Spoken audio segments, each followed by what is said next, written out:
So several decades when this place was built, there was a property owner next door and a property owner here, and they had fence. Now that was a lower crime, that was a higher crime neighborhood for a long time. Now it's not. So what happens is a lot of security stuff is being removed because people don't want it to look unwelcome. They don't want it to look unwelcoming, and they don't want it to look unfriendly because they figured out that friendly, low crime, nice places are worth more and are more desirable to live in. So that's this type of neighborhood.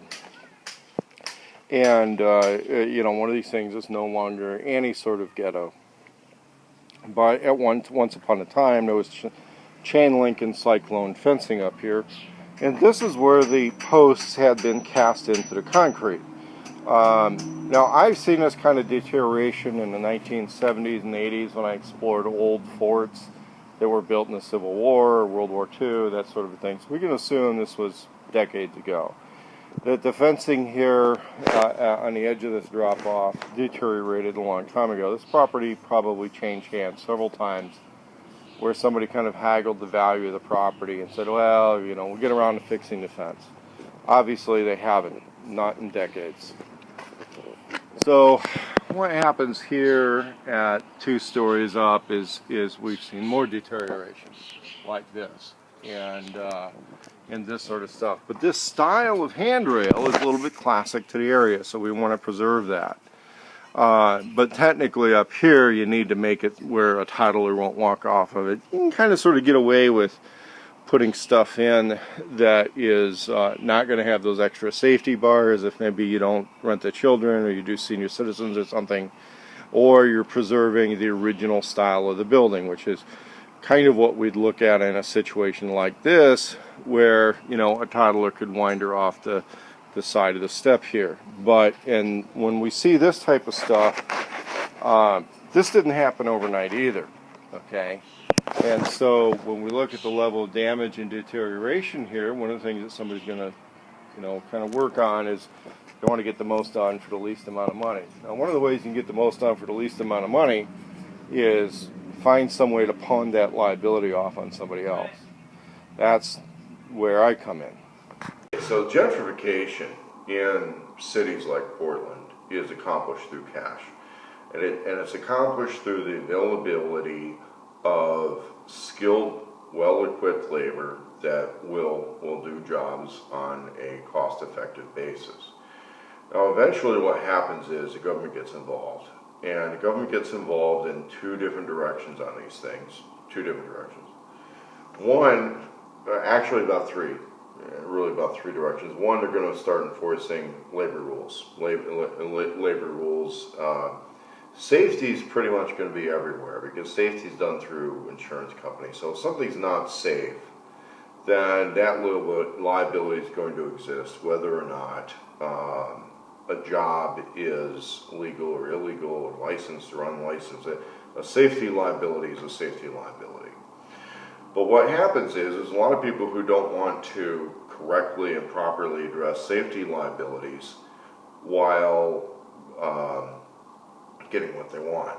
And when you don't correctly and rightly address safety liabilities and something happens, you're still at fault. Okay, it's just a question of whether you're going to be answering in a court or answering to an insurance company or something like that. But what happens with these real estate people is they usually keeping up on where the lawsuits go and how the lawsuits go, and they want to mitigate their own risks while increasing risks to other people. And that's where I have no tolerance for this shit. Because when somebody wants to, let's say, stick it to the government, not pay for all the permits, not pay for all the taxes, not, hey, the code isn't going to realistically address this little situation, especially on older buildings. We want to maintain a style on a building, but the code changed. And you don't want to wait 6 weeks for them to approve a design change or something like that. That's called getting things done. When somebody's doing that on top of having a safety problem, not wanting to pay for it, not wanting to pay for the extra steps to make things safe, then that's somebody who's trying to pawn many liabilities off on somebody else. And that's where You know, most of your licensed contractors have been through 1 or 2 lawsuits. They've been through a couple of things that have gone sideways on them. And they're going to recognize, okay, there's 2 ways we do this. One, we have to have a very carefully written contract, because in reality, you're starting out as adversarial parties. 2, everything is cash off the books. Nobody loses, nobody gets angry. Well, under those types of situations, it means you have to deal with things in a very adult and ethical manner. And that's where a lot of these people are simply too childish and too unethical to do business with.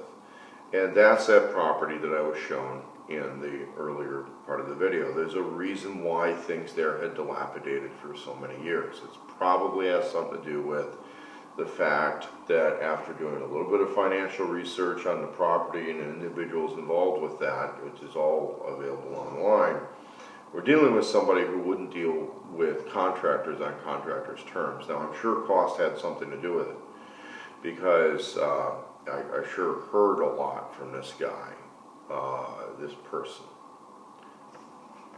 Saw in that video is a property that's unlikely to be gentrified until it changes hands. When we talk about ghettos and urban decay, there's a middling level, and this is what's really destroyed California, and it's a danger to Oregon, especially Portland, when you have a lot of city properties, but you see it in a lot of apartment areas. And I mentioned this in Tillicum, Washington, because Tillicum Lakewood has a lot of property like that. These are properties where there's absentee ownership, and they own that, they maintain it only like a farmer to harvest money. Okay, it's built, it's worked on, they're using the cheapest possible labor, the cheapest possible techniques, cheapest possible everything, in order to harvest money out of that. Well, don't forget that as much as everybody wants to blame Monsanto and GMOs and all these type of things, you know, the people of those big corporations understand what farmers want to buy. And what farmers want to do is harvest as much possible money off of the land and the property and the effort for you know, a good rate, what they consider the best possible ratio of investment to effort. That's one reason they have grains and foods, which, you know, have absorbed a lot of water and neutral material that causes obesity, things like that. What happens in the real estate world is you get a lot of professionals where that becomes their ethic, that becomes their belief system. The first thing you're going to start seeing is the legal adversarialism in a lot of business. And that's, as soon as you get into legal adversarialism with the guy doing the work, then you open up the door to exploitation when they're dealing with people in situations where they may not have the same level of rights. Now, there's a couple of ways that works. One is a hiring of illegal aliens, hiring people or going in places and dealing with people where they're unlikely to have sufficient legal status to even go to court over anything, so that eliminates that.